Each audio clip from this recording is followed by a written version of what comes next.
is the one and only Ricochet, and I'm here to let you guys know that you are watching Inside the Ropes. I want you to like, share, and comment.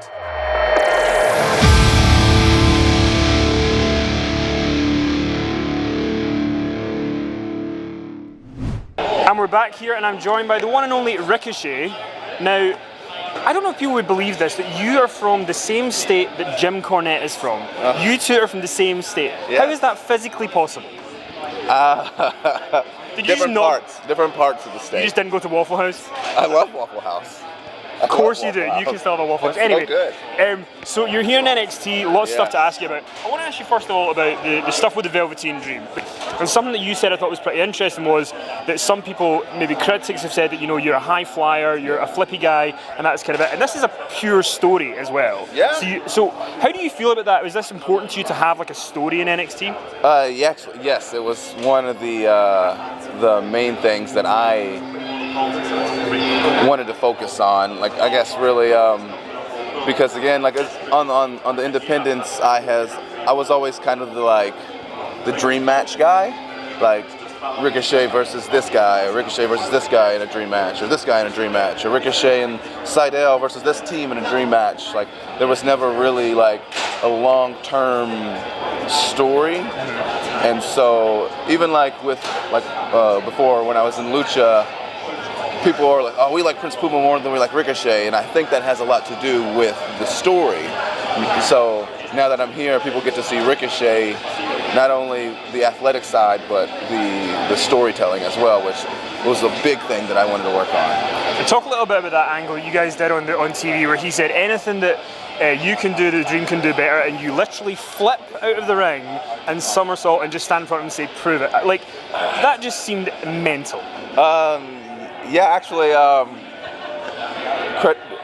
credit be to Triple H for that, because that was actually his idea. That was not my idea.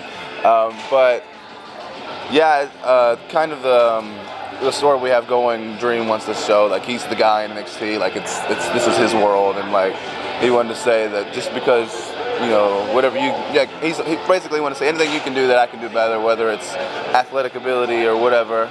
And we felt like it was a good thing for him to say anything you can do, I can do better, than me to do something insanely crazy for him to be like, because you don't really see it very often with the Dream, him to be like taken back and shocked. So we wanted to just do something and put that out there for him to be like, okay, maybe. So we were trying to find that exclamation mark for the end of that segment. You know what I mean? Yeah. And your first NXT Takeover match was the ladder match in New Orleans. 5-star match. Everybody's raving about it. Yeah. That must have been cool for you, like the first takeover. Like, because sometimes when guys come in from somewhere else, they have a takeover where they kind of face somebody and it's like a little match. But this was like the best match in the show. Everybody was raving about it. Like, you couldn't really ask for a better debut in a pay-per-view.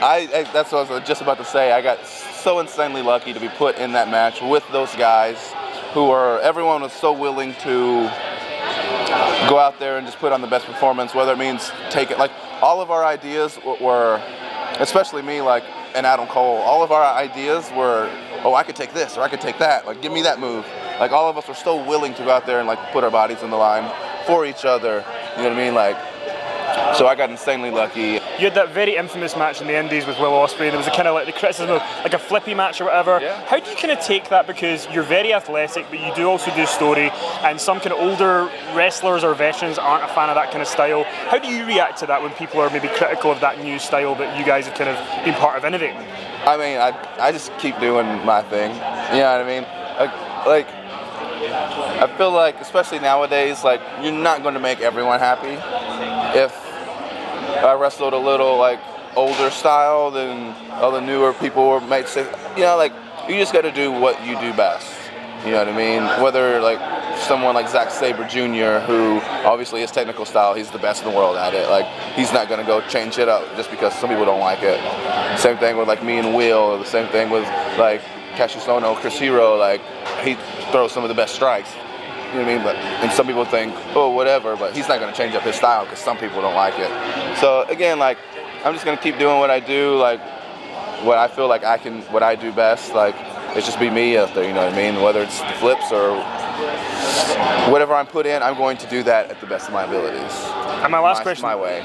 And The Rock, you were a big fan of The Rock when you were growing up. Yes. And he actually said he sees you as a future champion and the new guy of the new era. What is that like for you when you get that kind of compliment from him? It's unbelievable, like almost speechless. And again, I don't even remember how it actually happened, but like when he made that tweet, I wasn't expecting. I feel like he was just making it to be like nice. Like I don't think he was meaning for it to be such a huge deal. But then he did that, and it was like on WWE.com. It was like all of like the indie dirt sheets and all that stuff, and it just kind of blew up. And it took me by surprise because obviously I was happy that he even, you know, said something about me or whatever. But then the fact that it just blew up so big was pretty crazy too. But again, just unbelievable experience.